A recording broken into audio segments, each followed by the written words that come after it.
Welcome all to Eat, Drink, and Explore with Cece. Today we're making cottage pie, and it is for the Formula One Cook Along with Me on the Formula One cooking circuit, and it is in Silverton, England this year. So we are making cottage pie. Now, cottage pie is a very easy recipe. It has a flavorful gravy. It's done with ground beef and mixed vegetables. It's topped with the most fluffy mashed potatoes and cheddar cheese. It is comfort food personified. I love having this dish. It is such an old-fashioned comfort food. It warms my heart. And I thought I'd share this with you. It's so easy and so delicious. And honestly, if you have any picky eaters in your household, this meat and gravy filling is so flavorful that it will definitely win them over. It's also very practical because most of the stuff that comes into a cottage pie you already have in the pantry or in the fridge to do it. So now, what is the difference between a cottage pie and a shepherd's pie? Well, the main difference is that a cottage pie uses ground beef, whereas a shepherd's pie uses ground lamb. There's a whole history behind it, but both of them are cooked with vegetables and gravy, and it's baked under a layer of mashed potatoes. So that's where all the gravy sort of gets soaked into when you're eating it. So it's quite easy. Now, I'm using ground beef, so it's definitely going to be a cottage pie. But if you just substituted the ground beef with lamb and did the same ingredients, it would work as well. So don't worry about that. And then I'll do the mashed potatoes. I'll talk about the mashed potatoes later, how you could augment that and make that look nice and scrumptious. So what are the ingredients that we have? Well, it's I've got this is 1 kilogram of ground beef. This is lean, this is extra lean ground beef. I prefer to use the extra lean ground beef just so that I don't have to worry about draining the fat or anything like that. So that's kind of nice to have. Then I have 2 onions, and that ends up being 2 cups of finely chopped onions. I have 1 cup of celery. That ended up being 2.5 ribs of celery, and I had 1 big fat carrot. So you'll need, if you have a skinnier ones, that would be 2. That would be 1 cup of carrots, nicely diced in there. And then I have corn. So you could throw in peas if that's what you wanted. You could throw any type of vegetable in here, but this is what I'm making. And then I quartered some of the little baby portobello mushrooms, also known as creminis, and that's 3 cups. And that container of 3 cups, I just bought that 8-ounce blue container, or clear container that you get at the grocery store from there. And we're gonna put in some Worcestershire sauce, so that would be a tablespoon of that. And we're gonna put a tablespoon of the tomato paste. And for the broth, I'm using this one, beef with red wine. Now, if you're not doing alcohol, just replace it with basic beef broth. It's totally up to you. And then I'm upping up the flavor component of that with this one. And if you didn't have this beef with red wine, you could throw in a cup of red wine, any type of red wine in here, as long as, actually I shouldn't say any, you want something that's not a sweet red wine, a nice dry red wine. That would definitely be of help. And I have 2 bay leaves here, and we have 1 teaspoon of salt. We have 1/2 teaspoon of black pepper. That's a 1/4 teaspoon of rosemary, and I have 1 teaspoon of dry thyme through there.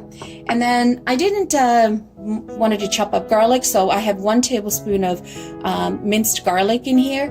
If you want to chop up, you want to have about 3 garlics chopped up. And then we have 1.5 tablespoons of flour to help thicken the sauce. So it's really simple, the ingredients. So let me take you over to the stove and we'll start browning the meat. Now, what I have done off camera already, I've peeled the potatoes and I've diced them up, and I did a generous salting in the water, and I boiled those down so they're ready to go. And in terms of how many potatoes do you need? Well, this is really going to depend on how big your dishes that you're gonna serve this in, how thick you want the mashed potatoes to appear. So that's going to be up to you. I'm going to leave that up to your discretion. Now, what I did is in my potatoes, I used about 9 potatoes like this size.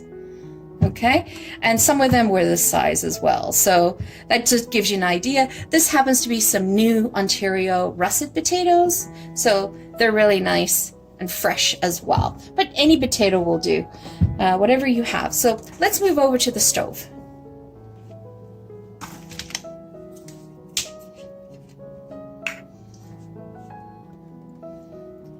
In terms of how much olive oil you want to use, it's up to you.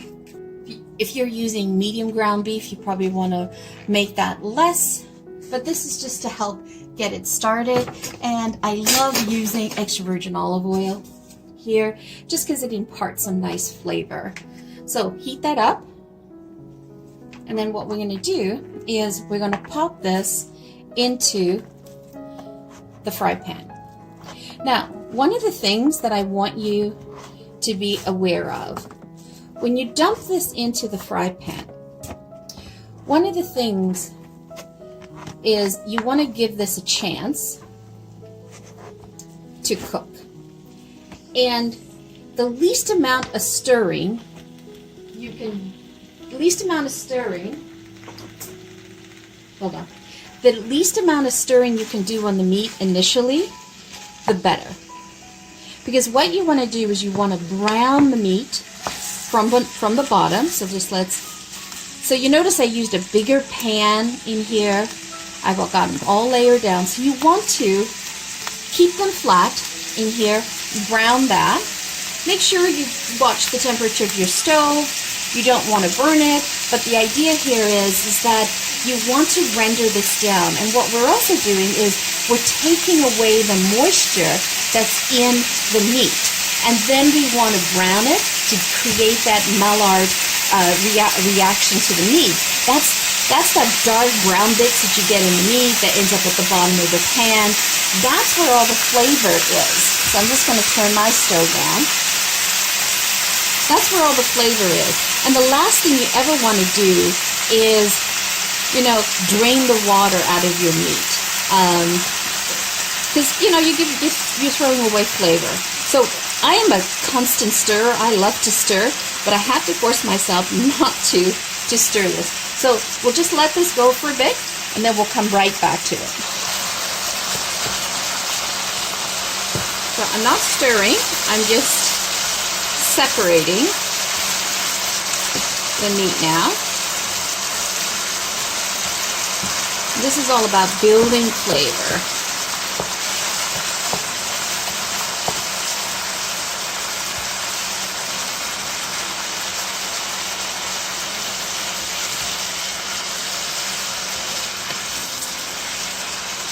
Take a look. Let's pop this over so I can show you. See, it's starting to brown over here.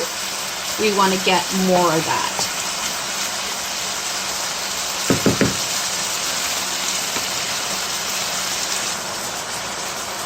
Okay, so now that the meat is browning, I'm going to add in the salt.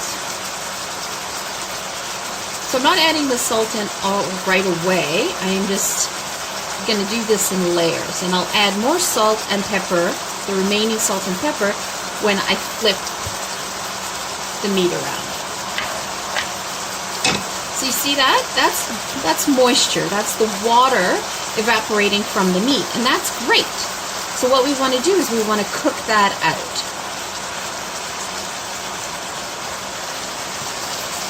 I find using like a wooden spatula type of thing like this is very handy. It also doesn't scratch your pots. Let's take a look at what's happening over here. Okay, just let it go for a bit. Okay, so I think I'm happy with the way it is right now. There's still some moisture, but I'm going to start to flip it. Use your wooden spoon just to make smaller bits.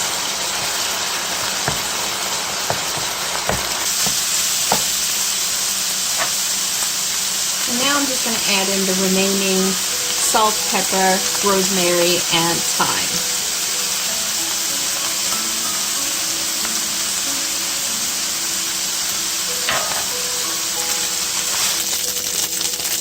Okay, so you can see now I'm starting to get some nice Maillard reaction here on the meat. I'm getting super excited. And don't worry, you're not drying out the meat because we are going to be making the gravy, so you really want to build your flavors. Okay, so what I'm going to do now is I'm going to transfer this meat into another bowl.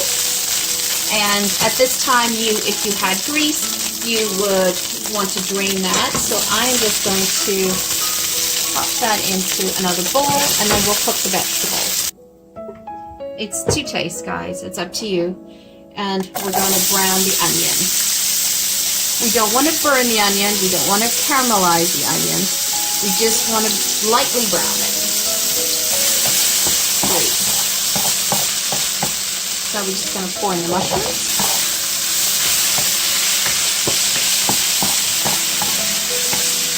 And the salt that you added to the pot with the onions, it will help the mushrooms extract its water as well.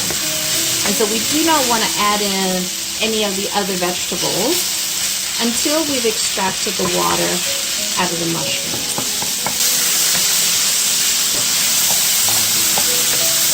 I love adding mushrooms to the cottage pie or the shepherd's pie. It just adds that nice, comforting, warm, woodsy type of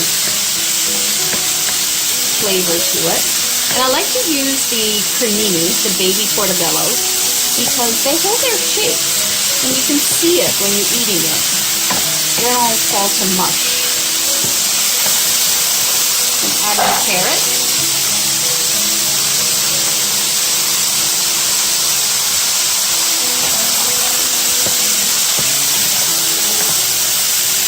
Remember, you're going to be putting this in the oven for 30 minutes, so you don't want to overcook your vegetables because it will still continue cooking in the oven. So we just want this to be al dente. And then celery.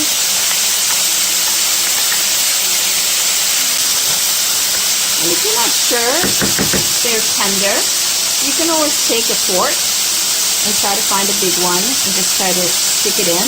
And you see, it's a little hard to do, so leave it for about another 5 minutes.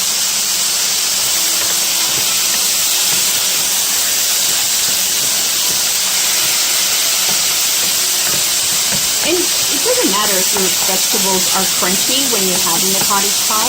It just adds texture to the dish. See how the mushrooms have gotten much smaller in size, but they're holding their shape, their quarters.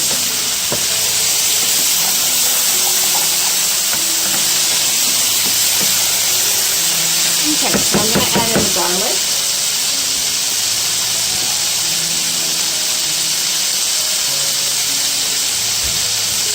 If you were adding corn or peas to this dish, you definitely do not want to add it here. You want to do that at the very end. I'll let you know. When I add in the corn, that's when you would add in the peas.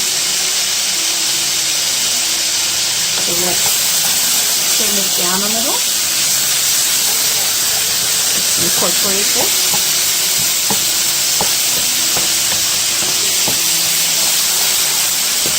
And the reason also why I like to use minced garlic is that, from the jar, almost like a minced puree, is that it melts really nicely into the background. Okay, so what we're going to do now is we're going to add in the flour, just a little bit at a time, and just stir your vegetables. This is going to be a thickening agent. And we also want to cook down the flour. There's nothing worse than raw flour in a dish.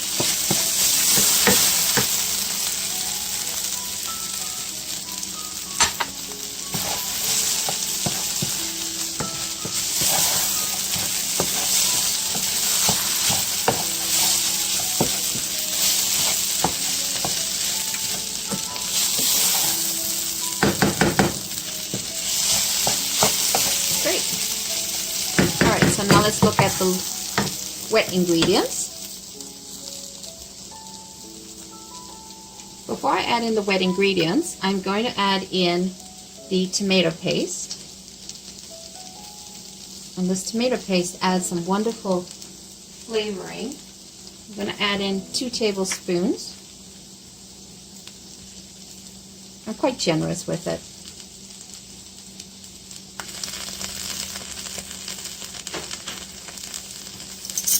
And then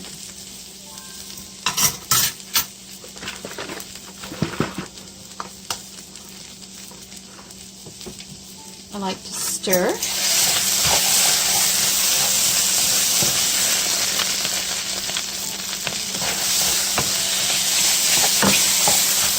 Incorporate it.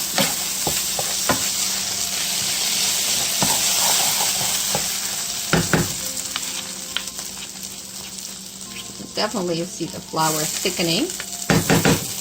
And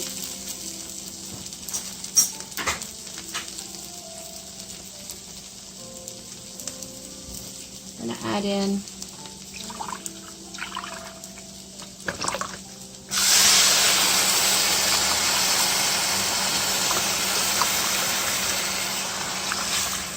two cups.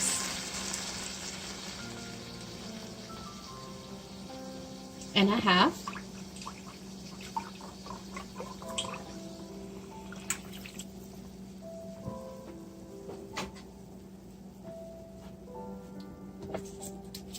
Throw in your bay leaf.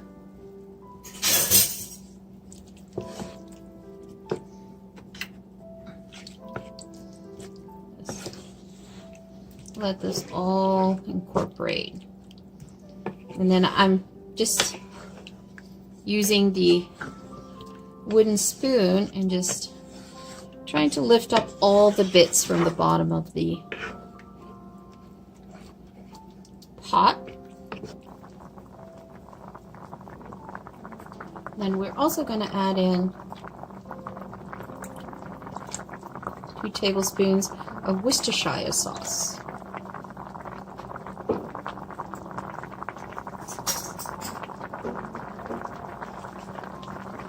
Okay. That'll add some beautiful umami back flavor.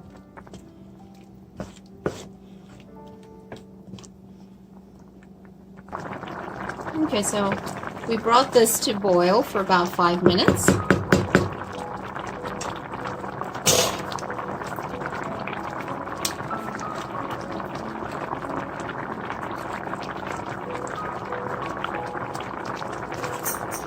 Now you could use a bouillon cube and throw a bouillon cube in here, but I'm using the concentrated and putting it 2 tablespoons of that in as well. Just adding the beef flavor. Okay, so now we can incorporate the meat.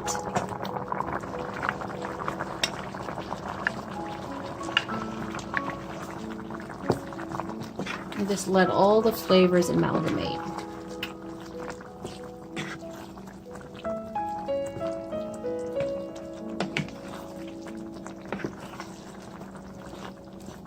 Starting to thicken, you see that? And we'll add the corn at the end. This is when the corn or the peas are added. They're at the end when you're ready to assemble the dish and put the mashed potatoes on top. Okay, so we'll just let that simmer. Just let that simmer for a few minutes. I have the stove on low. And the longer you let your meat simmer, the more flavor it incorporates. the yummier it is. So it depends on how much time you have on here. But, you know, within the next 10 minutes, this would be good to go if you're short of time.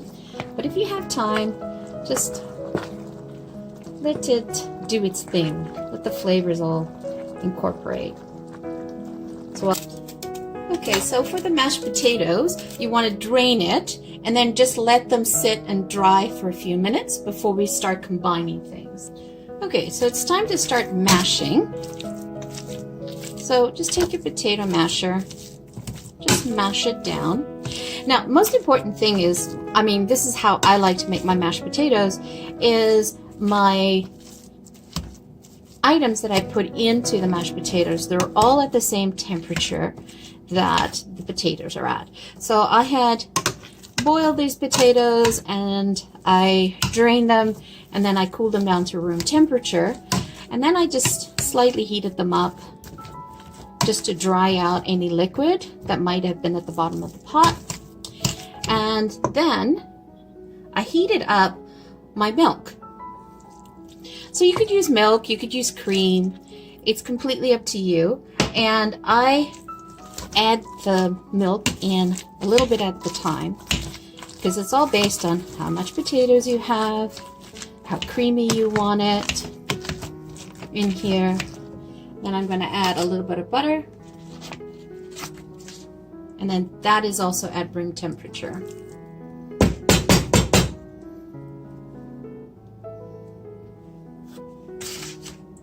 And just mix that in.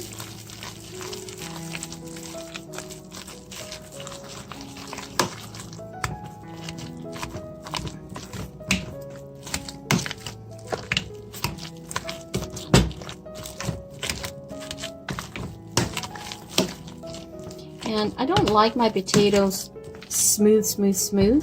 I like them a little bit where you can see that they were made out of potatoes. When people make them so smooth, it just feels like they came out of a box. Don't like that.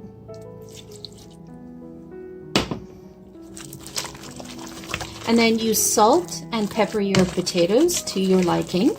But what we like is a little bit of a flavor to it. I add in, oops, let me move this over. Let me show you.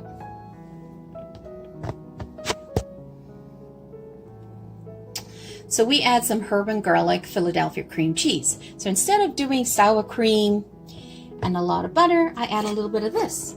And that just adds another flavor component to the dish. I do 2 tablespoons, but I mean, it's up to you, totally up to you, before starting to make the mashed potatoes. This adds a nice dimension in here. What you could do is you could also put some Parmesan cheese, sprinkle that in here. What we're going to do is we're going to top the mashed potatoes with some Mott's cheddar, some mozzarella and cheddar. Okay.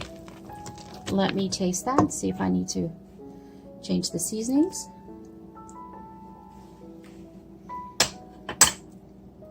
Nope, I'm good. Perfect, so we got the potatoes ready. And now we're gonna go assemble. Okay, so let's assemble the dish. So you can decide, you know, what size you wanna do it in. What I'm gonna do is I'm gonna do it in 2 separate containers. So that's the square one that you see here. I'm also going to do this one as well. And then I can freeze one of them. Don't have to make it all at once. So you just take a mixture. What you want to do is look for your bay leaf and fish out your bay leaf. Add that in. And off camera, I just added in the corn.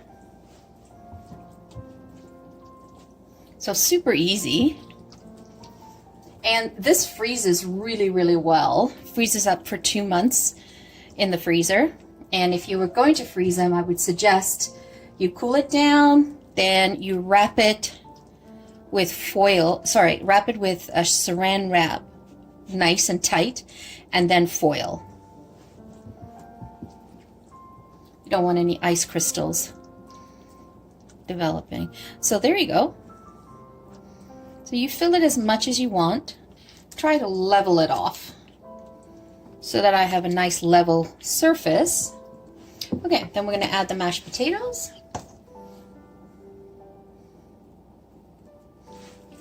Nice and gooey. And you kind of just spread it out. I'm going to just use a spatula to help me. And you can put the layer of mashed potatoes as thick as you want. We prefer more meat ratio to mashed potato. So let's add that in. And then make sure that you fill the corners. Super important to fill the corners. And then to heat it up, you just set your oven to 385. So now I'm just going to sprinkle it with a little bit of a mozzarella cheddar combo. You can omit this if you don't want it. It's totally up to you. But I like it because it adds a nice color dimension to the dish. And who doesn't like cheese? We are cheese fiends here. We love cheese. And we'll pop that in the oven for about 30 minutes on 385 to get a nice toasty melt on top. Voila! Doesn't that look fabulous? And if you have any of this meat mixture that you've just done left over, don't worry, because they make a really good filling for tacos, burritos.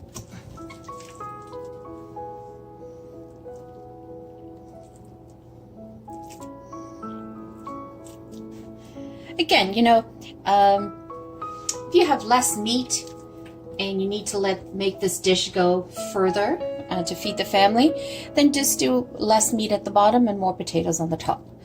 Or you can change the vegetables and use more chunkier vegetables like cauliflower and broccoli to give you the volume. That's another way of stretching this dish to feed a hungry family and stay on budget. I always keep my eye open for when there's ground beef on sale, and I purchase it and I'll make these batches and stick it in the freezer, and then you have something ready to go. I don't have to fret. So it's a nice, I considered it almost small batch cooking because I'm prepping it and having it ready to go. Because some days you just don't want to cook, right? Or you're just running around with the kids and doing everything. You're just like, oh, don't have time. So this gives you that opportunity. And at least you know it's homemade. It's all healthy. You know what's in it. And let's add in some more cheese. And I know with growing kids and teenagers, this actually might be a meal for one of them.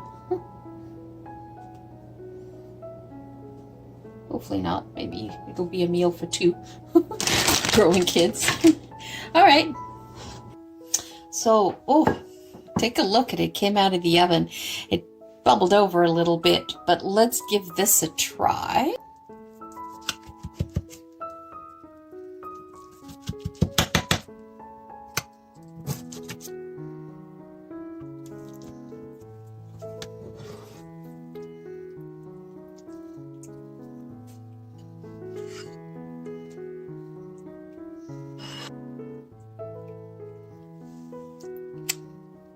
Wow, look at that.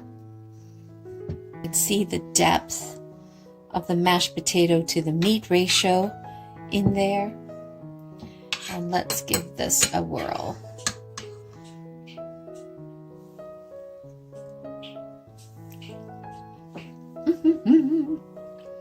Oh, that is so yummy. Definitely. You can see the gravy on that apart. Wow.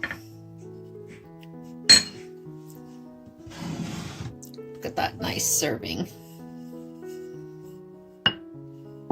Serve that with a nice salad. Look at that. Doesn't that look scrumptious? So there you have it, folks. Cottage pie. Nice, warm, cozy comfort. You can mix it all in. Nice cheddar on the mashed potatoes. Look at that. Look at that. That was really good. Well, there's a thumbs up for me. Oh, so divine. Look at that sauce. Look at that. That gravy. And it'll actually even taste better tomorrow as well, because the flavors will have time to have set and amalgamated together as well. So there you have it, folks. Cottage pie. It is a dish to help celebrate the Formula One at Silverton this weekend, and it is something that is so comforting and well known across the world. How can someone not enjoy this dish? So thank you for joining me today. It's always greatly appreciated. If you've liked this video, by all means, hit the like button. If you have not yet subscribed, subscribe. I'm trying to hit my goal for the year of 1,000 subscribers, and I'm falling short. So I would really appreciate some help from you. By all means, hit that subscribe button, join the community, and share your thoughts on this. Thank you so much for joining me. Always greatly appreciated. Have a wonderful day. Ciao for now.